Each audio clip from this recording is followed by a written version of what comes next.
Kannur Anjarakandy dental കോളേജിലെ BDS വിദ്യാർത്ഥി നിതിൻ രാജിന്റെ മരണത്തിൽ ആരോപണ വിധേയനായ അനാറ്റമി വിഭാഗം മേധാവി MK റാമിനെ മാനേജ്മെന്റ് പുറത്താക്കി. രക്ഷിതാക്കളുടെ യോഗത്തിലാണ് ഇത് സംബന്ധിച്ച അറിയിപ്പുണ്ടായത്. MK റാമിനെ പുറത്താക്കിയതിനു പിന്നാലെ വിദ്യാർത്ഥികൾ അനിശ്ചിതകാല സമരം അവസാനിപ്പിച്ചു. അതേസമയം മരണത്തിൽ ദുരൂഹതയുണ്ടെന്ന് നിതിന്റെ പിതാവ് 24നോട് പ്രതികരിച്ചു. നിതിൻ രാജിന്റെ മരണത്തിന് ഉത്തരവാദിയായത് ഈ കൊലവെറിയനായ ഈ റാമല്ലല്ലോ. ഇവൻ ആന്ധ്രയിൽ കിടന്ന ഇവനെ കേരളത്തിൽ പിടിച്ചുകൊണ്ടുവന്ന് വ്യാജ സർട്ടിഫിക്കറ്റ് ഉപയോഗിച്ച് അവിടെ അഞ്ചരക്കണ്ടിയിൽ അനാട്ടമി വിഭാഗം മേധാവിയാക്കിയ ആദ്യത്തെ തെറ്റതാണ്.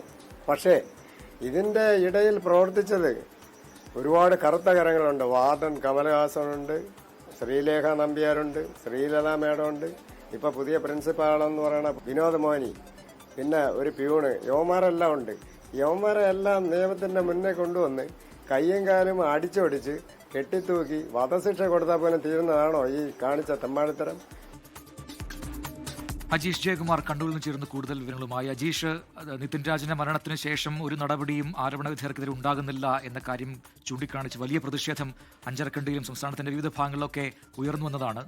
അതിനിടയിലാണ് ഇപ്പോൾ ഇന്ന് ഈ രക്ഷിതാക്കളുടെ ഒരു യോഗമുണ്ടായത്. ആ യോഗത്തിൽ എന്തൊക്കെ കാര്യങ്ങൾ ചർച്ചയായി, എടുത്ത തീരുമാനം എന്താണ്, ഒപ്പം തന്നെ വിദ്യാർത്ഥികളുടെ നിലപാട് എന്താണ് നിലവിൽ? പ്രജനി, നിതിൻ രാജ് മരിച്ച് ഇപ്പോൾ 6 ദിവസത്തിലും പിന്നിടുമ്പോഴാണ് ആരോപണ വിധേയനായിട്ടുള്ള അധ്യാപകൻ ഡോക്ടർ MK റാമിനെതിരെ നടപടി വന്നിട്ടുള്ളത്. അദ്ദേഹം ഓറൽ പത്തോളജി ആൻഡ് മൈക്രോബയോളജി വിഭാഗം മേധാവിയാണ്. അദ്ദേഹത്തിനെതിരെ നടപടി എടുത്തു എന്ന് മാനേജ്മെന്റ് രക്ഷിതാക്കളോടാണ് അവരുടെ യോഗത്തിലാണ് പറഞ്ഞത്. വിദ്യാർത്ഥികളും രക്ഷിതാക്കളുമായി മാനേജ്മെന്റ് പ്രതികൾ ഇന്ന് ചർച്ച നടത്തിയിരുന്നു. ഔദ്യോഗിക പ്രഖ്യാപനം ഇറങ്ങിയിട്ടില്ലെങ്കിലും ഉടൻ ഉണ്ടാകുമെന്ന് മാനേജ്മെന്റ് വ്യക്തമാക്കിയിട്ടുണ്ട്. ഇന്ന് പ്രതിഷേധം ശക്തമാക്കിയതോടെ റാമിനെ പുറത്താക്കാൻ നേരത്തെ തീരുമാനിച്ചതെങ്കിലും നടപടി ഉണ്ടായിരുന്നില്ല. വൈകിട്ടോടെയാണ് ഈ തീരുമാനം സംബന്ധിച്ച് വിവരങ്ങൾ പുറത്തു വന്നത്. നേരത്തെ റാമിനെ അറസ്റ്റ് ചെയ്യണമെന്ന് ആവശ്യപ്പെട്ട് ഇന്നും ക്യാമ്പസിൽ ഈ ഡെന്റൽ കോളേജ് വിദ്യാർത്ഥികളുടെ നേതൃത്വത്തിൽ പ്രതിഷേധം നടന്നിരുന്നു. നഴ്സിംഗ് ഉൾപ്പെടെയുള്ള വിവിധ ഡിപ്പാർട്ട്മെന്റുകളിലെ വിദ്യാർത്ഥികൾ ഈ നടന്ന പ്രതിഷേധ സമരത്തിൽ പങ്കെടുത്തിരുന്നു. ഈ വൈറ്റ് കോട്ട് ഊരി മാറ്റിക്കൊണ്ടാണ് വിദ്യാർത്ഥികൾ പ്രതിഷേധം സംഘടിപ്പിച്ചത്. മാത്രമല്ല, ഈ തിങ്കൾ മുതൽ വിദ്യാർത്ഥികൾ ക്ലാസ് ബഹിഷ്കരിച്ച് പ്രതിഷേധം നടത്തുകയാണ്. 1ാം വർഷ BDS വിദ്യാർത്ഥികൾ ഇന്ന് ക്യാമ്പസിലെത്തിയെങ്കിലും അവരും ക്ലാസുകൾ ബഹിഷ്കരിക്കുകയായിരുന്നു.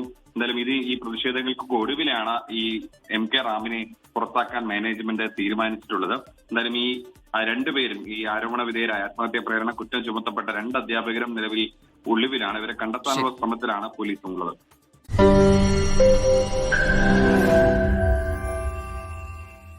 ലോകത്തെവിടെയായാലും ഏത് സമയത്തും 24 വാർത്തകളും ഓഗ്മെന്റഡ് റിയാലിറ്റി പാക്കേജുകളും എക്സ്പ്ലെയിനറുകളും വിശദമായി കാണാൻ ഞങ്ങളുടെ YouTube ചാനൽ നിങ്ങൾക്ക് സബ്സ്ക്രൈബ് ചെയ്യാം.